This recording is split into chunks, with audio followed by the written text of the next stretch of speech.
Yeah, Bruno's fucking magic.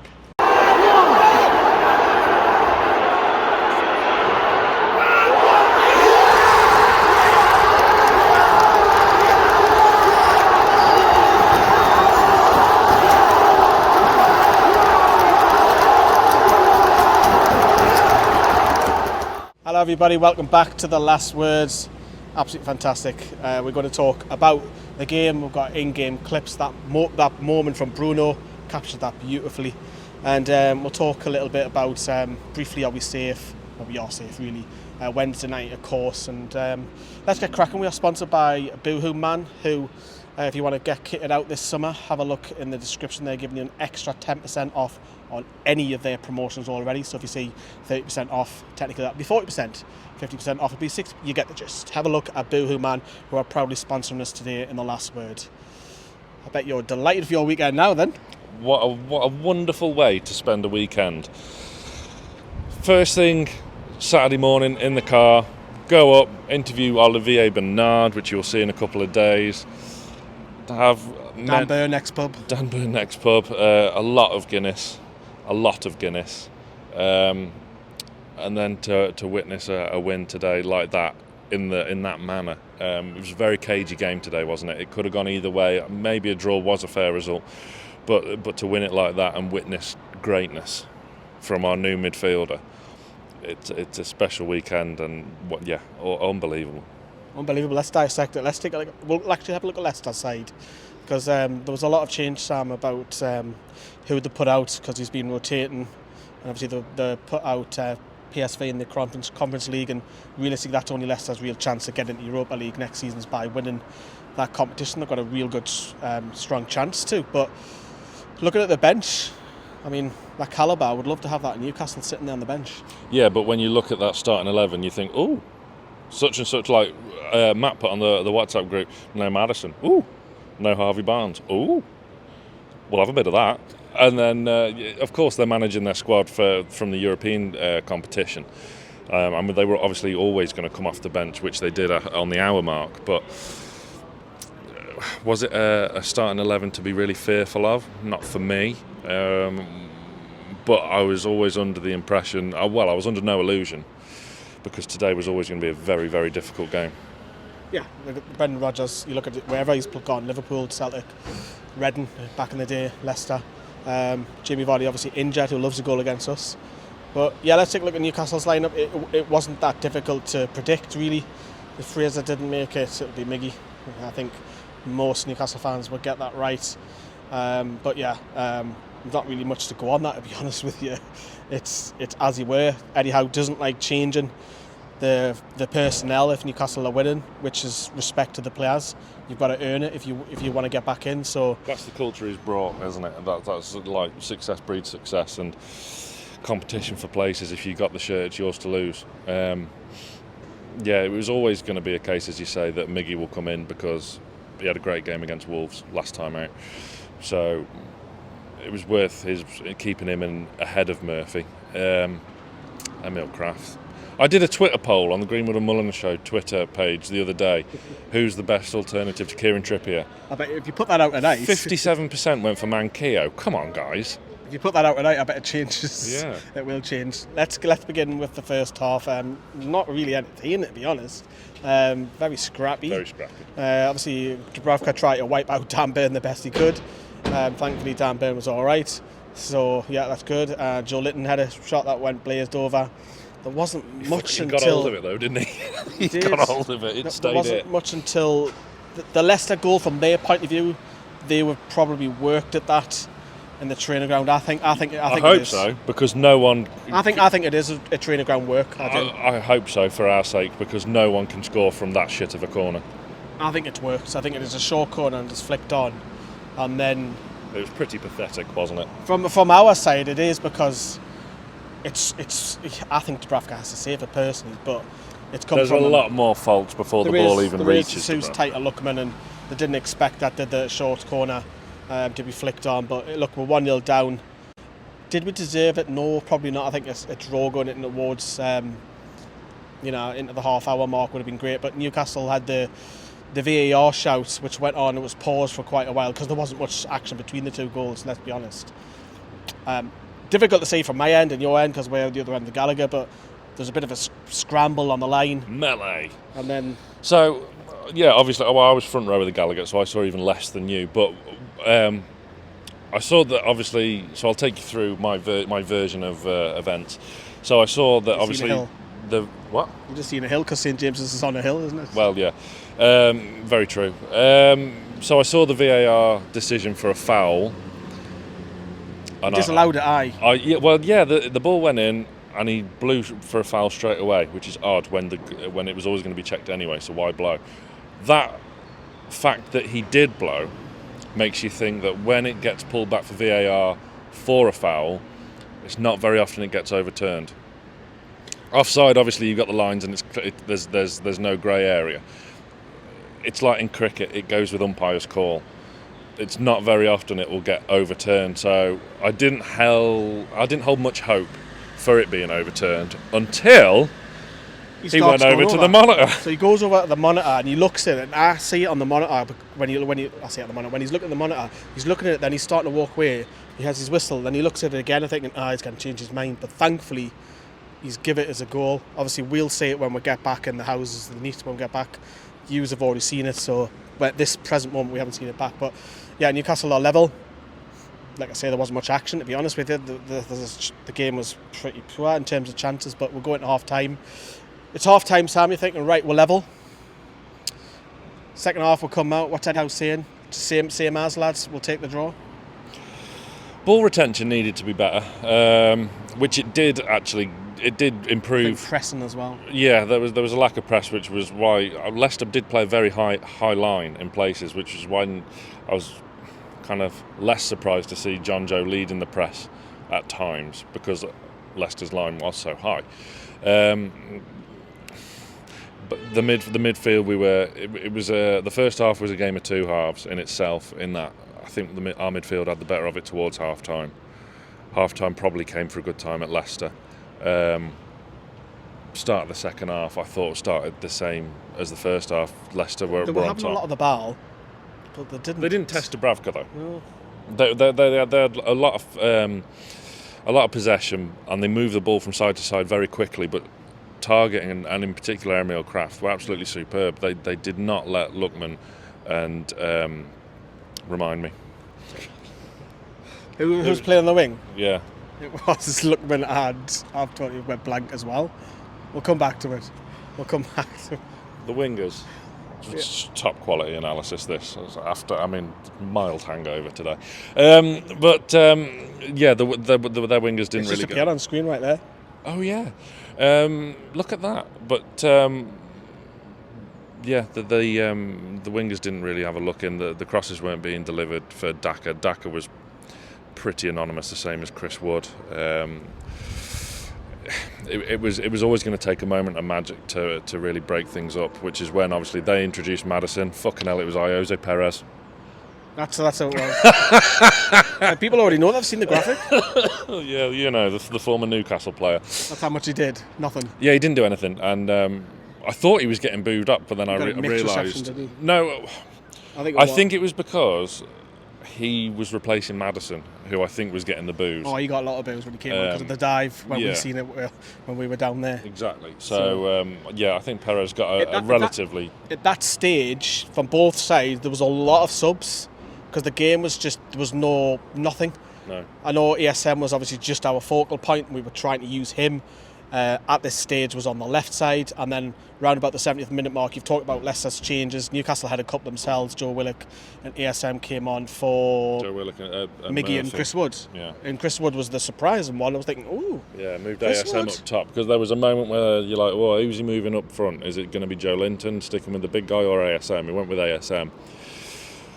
A couple of tame shots here and there, but again, I'm not criticising ASM as we. Outlet. Yeah, I'm not criticising ASM one bit, and I don't buy into the criticism he's got. I mean, I get he's a bit out of form, but nah, the guy's saved us so much over the past 2 years since he's been here. Jesus, if anyone deserves a break, and he did get that. The second half in particular, when we were towards the Gallagher, ASM did receive a lot of encouragement. And Joe Willock was pretty useless on that left side when he got moved there as well. But as the game started to die down into dying minutes, seconds, it was a nice 5 minutes to be added on. Was it? No, 4 minutes. 4 minutes. It was 5 minutes first half. We made a sub right on that time, so it was probably like 4. Yeah, it's probably 5 minutes. Dwight Gale got a little bit of a kick around, got a bit of a appearance fee, shall I say. More on him later on the summer, probably. But yeah, so the goal then, let's go through it. People are going to now see it on screen. It was Joe Willock, brilliant. He did nothing, to be fair. Nothing in my eyes. There was nothing really. We had no impetus going forward, didn't we? I think a draw would have been a fair result because both teams were sort of cancelling each other out in large parts of the game. But yeah, the ball comes in from Willock. Wasn't the best delivery, but obviously it takes a deflection off the Leicester defender, as you can see, and then Bruno, like an absolute lion. The guy is a lion with exceptional ball skill. I absolutely love him. I just don't know. I just don't know how we've got him. I don't know how. I just love him. You know, like every time he gets fouled, you know, like when you're at the park with your kids and they like fall over, and you think, shit, are they going to cry? Are we all right? Are we? That's what I feel like when Bruno goes down or gets tackled or wiped out. I like how he just gets up straight away. No, he's an absolute. He's a beast. So he gets on the end, and we talked about this on the score of the players because I was mentioning I seen something totally different from him today. Newcastle got on to win. We pick up the 3 points, and the lads start doing the lap of honour, and they'll probably have a team photo. And people might mock us for that, but it's a team bonding thing for me, and the fans love it as well. We'll hear from Eddie Howe in a second, but just a couple of performances before we do. Is Bruno, we talked about scoring the players. You've seen in first hand what he's like. I've seen something totally different, picking up that bite for the first goal and the second goal, to get in the box, to drive and the determination. What did you make of his overall performance today? Faultless. I don't know. I just don't know how. Where does his ability end?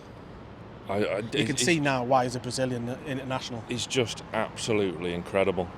Honestly, like I don't know. I don't have the vocabulary. I'm not a Henry Winter or a George Culkin. I don't possess these literary skills.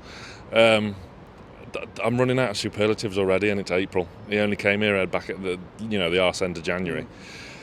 He's the standard he plays at, and just imagine him with a better team around him. It's awe-inspiring. That dream could become reality. But the thing is as well, like every minutiae of his performance. When we got the goal, Leicester obviously forwarded an attack, and instead of just hoofing it away, he had the intelligence to bring the ball down. And he always wants the ball at his feet, which is just so. No matter what situation, he can get himself out of it, and he's just levels above. Instead of just hoofing it clear like every other member of that squad would have done, he composed himself and won the throw-in. Yeah, and he outdone Luke Thomas, which Miguel Miron did as well, which is brilliant, absolutely brilliant. Bless him. Thomas had a difficult afternoon with those two doing them on him, but. Notable mentions, Emil Kraft. I mean, that I said it earlier on, that's his best defensive performance in a black and white shirt. And there's no doubt that he's definitely been worked on in training with Eddie Howe. Matt Target, absolutely brilliant as well. All the defence, Dan Burn, Fabian Schär, all of them are really, really high marks because we had to dig in deep, and obviously Bruno's going to claim it, and rightly so. But the back four were just so fucking good. Yeah, who would have thought Eddie Howe can arrange a defence? Who's the pick out of those four? Kraft. I would agree, and strangely enough, I would agree, because I thought Emil Kraft, Harvey, the size of that fucking bee. Bumblebee. Jesus. Stand still. So, Emil Kraft. You okay? Yeah, I'm fine. Emil Kraft was absolutely sensational. Thanks, Dad. It's got to be clipped up now. Where was it? Emil Kraft was absolutely sensational. I was worried about him playing against Barnes. Thankfully, Harvey Barnes was on the bench. Yeah, but he had half an hour. What did Lookman and Barnes do in open play in that game? Yeah, Lookman scored the goal, which has got nothing to do with Kraft, but I thought he was just brilliant, man. Absolutely brilliant. You can tell he's been worked on, and good to see as well, because Kraft's not even a regular for Sweden. Sometimes Lustig gets ahead of him at right back, so he needs a massive mention, because there's so many times all of us, including me, they've slagged him off and criticised him that he's a joke of the pack, and If only one member of the channel stuck with him. Yeah, let's put your Twitter poll out. I think you'll win that tonight. All the defence, midfield, there's bits and bobs, but Bruno's going to take the applause. Right, so ESM, bits and bobs, and Miggy, better the last 2 games, but I think his position's still under threat. But loads of positives at the back line and Bruno. But let's hear what Eddie Howe has said. Here he is.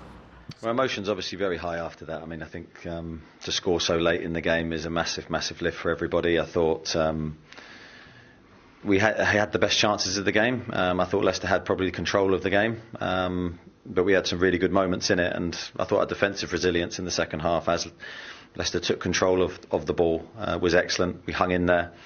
We made it difficult for them to penetrate us, and we got rewarded for that by the counter-attack goal at the end. He's certainly popular, and rightly so after today's performance. I thought he was magnificent in every discipline of the game. And I think the biggest compliment I can give him is 95 minutes. Tired legs, for sure, for him. You know, he's getting used to the Premier League, but he's managed to get himself in the box to score that header. I think that's the most brilliant thing about it. So full credit to him. Yes, they love him, and rightly so. So that was Eddie Howe playing it down. We've got to be safe now, haven't we? We've gone above Aston Villa. Are we? Top 10's on. Remember how we shithoused the top 10 when we were first season back under Rafa? By beating Chelsea the last game of the season. We could do that. Yeah, no, let's not get ahead of ourselves. I mean, I don't know what the Burnley score was. It was 1-1. 1-1 It finished 1-1. That's a good point for Burnley, to be fair. Wouldn't it be great if Everton went down, people? Wouldn't it? I don't mind Everton. My brother-in-law's an Everton fan. Oh, it'd be great to see them go down, just because the fan base don't like ours. But we'll go back to what we were talking about. We are safe. We are safe now. Yeah. I think with that win, absolutely. I always err on the side of caution. I have to be honest. Before today, I would have said no, we're not safe, because I was still very mindful of the game in hand. I mean, I can't believe they sacked Sean Dyche. That seems like a bit of just an absolute shot in the foot for them. But I was still very mindful of that. And but that win, we're all right now. Hopefully we can get some against Palace on Wednesday, because you want more of it, because after Palace we've got some tricky games. No, I know, I get Norwich at bottom of the league, but we've got a horrendous record. If you remember the start of the season, we're looking at the fixtures thing. We got Burnley last game of the season. Yeah. That's the relegation title there, because we had City and Liverpool in between. Now we're not getting out Arsenal there. At home but as now well. we can go and not enjoy them, because that's not the right frame. But Eddie Howe won't allow them to just be on the holidays. They won't allow that, because he'll be looking and thinking, do you know what? There is a chance for a top 10 here, Ninth's up for grabs. Yeah. Because, I mean, we can't be that far off Leicester, who've just beaten the day, so... It just goes to show the impact. It's a fancy car, isn't it? And the thing is, we're talking about a top 10 finish. We didn't win a game till January. It's mad, isn't it? It's mad. Yeah, I feel like a Batmobile, look at that. It is the Batmobile. It is, it's like a car, like side doors are opening. Master Bruce. No, we don't need any Master Bruces anymore. Oh God, no, yeah. Right, the final thing is NUFC women. I wanted to bring it up because they were here. We knew that they were here. We're going to be at the game. We're being kindly invited by the club, which is really nice for them to reach out. I mean, even if we weren't invited, we were still going.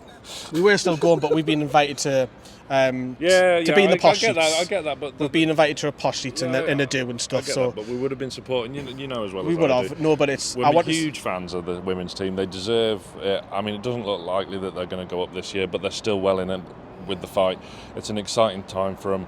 They're on the start of a really, really fun, like the men's team. This is the start of something that could be really special, and the women are no different, and they've got some cracking players. And if you haven't seen them before, or if you haven't caught Becky Langley, Brooke Cochrane, Georgia Gibson, Katie Barker on our podcast, come on down May the 1st. It's all your vlogs, yeah.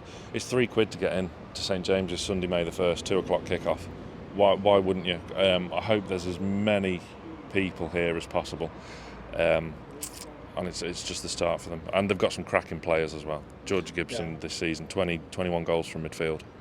And the fact that they were invited by the club to come out at half-time and speak, that's what I want to highlight, because... That never would have happened. Nah, it wouldn't have. It's been neglected for years, and we've pushed them as best that we can as a fan channel for the last 4 years. So yeah, it's great to see, and they would have been absolutely buzzing. They'll be talking about it, they'll be taking selfies, there'll be girls chats and WhatsApping amongst themselves. They'll be absolutely buzzing tonight about that they got out to St James's Park and got recognised, which is great to see. And most of them are Toon fans, so they'll be buzzing after that win anyway.